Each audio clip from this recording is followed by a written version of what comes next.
اکرم صلی اللہ علیہ وسلم کو معجزہ طلب کیتے تو آپ نے چاندر کو دو ٹکڑے کر کے دکھا دیتے. ایک ٹکڑا جبل ابو قبیس تے نظر آئے, دوجا ٹکڑا جبل کیعان تے ڈٹھا گئے. اس طرح چاند کو دو پارا کر کے حضور علیہ السلام نے کفار مکہ کو دکھا دیتے اور فرمائے تساں لوگ گواہ تھی ہوئے. یہ دیکھتے کفار مکہ نے آکھیا محمد صلی اللہ علیہ وسلم نے جادو کرتے ساری نظر بندی کر دی. تے انہیں دی جماعت دے لوگ نے آکھے اگر نظر بندی ہے تو مکہ کنے باہر دے کئی آدمی کو چاند دے دو حصے نظر نہ آیا ہو. لہذا باہر کنے جو قافلے آنے والن انہیں دی جستجو رکھو, مسافریں کنے پوچھنا کرو, اگر دوسرے مقامات کنے بھی چاند دا شک ہوما لٹھا گئے تو بے شک یہ معجزہ ہے. چنانچہ سفر کنے آن والے کنے درافت کیتا گیا تو انہیں بیان کیتے اساں ڈٹھے اونی چاندر دے دو حصے ہو گئے. ان بعد مشرقین کو انکار دی گنجائش تے نہیں رہی, لیکن وہ لوگ اپنے اناد کنے کو جادو ہی جادو آہدے رہے. یہ معجزہ عظیمہ صحادی احادیث کثیرہ وچ مذکور ہے اور یہ حدیث اس قدر درجہ شہرت کو پہنچ گئی ہے ان دا انکار کرنا عقل انصاف دے نال دشمنی بے دینی.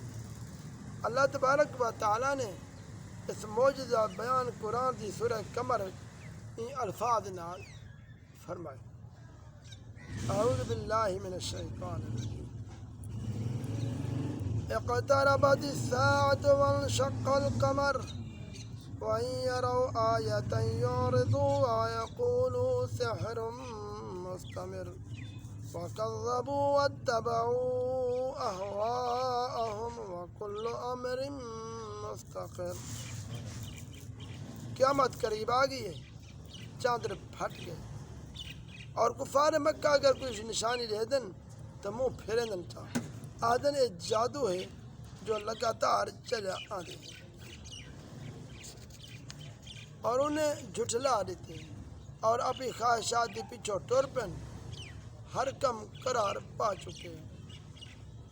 درس ہدایت اے ملتے معجزہ شق القمر حضور خاتم النبیین صلی اللہ تعالی علیہ وسلم دا ایک بے مثال معجزہ ہے جو یہ آیت کریمہ اور بہت سارے مشہور حدیثیں میں ثابت ہے.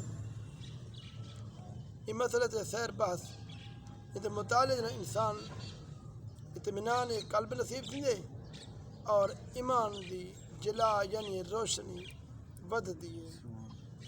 دعا کرو اللہ تبارک و تعالی سب کو عمل کرنے کی توفیق عطا فرماوے, اپنے پیارے حبیب نال سچی محبت نصیب فرماوے.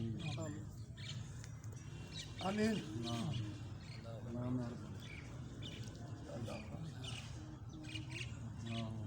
یا اللہ.